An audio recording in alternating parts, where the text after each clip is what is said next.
mulch project. You can see our homeowners chose a black Cypress mulch. Very attractive color, clean look. Tends to fade a little bit faster than maybe a chocolate brown color, but still a very good looking mulch.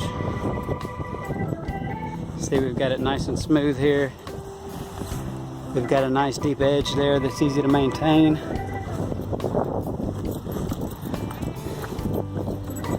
Show you the other beds.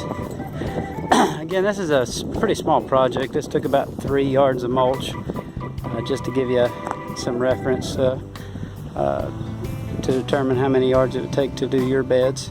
But this is a pretty small job. We put it on about 3 inches deep.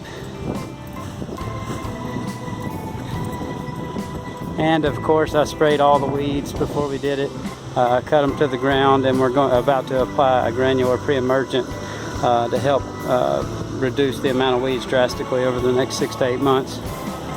So there's another project on the books.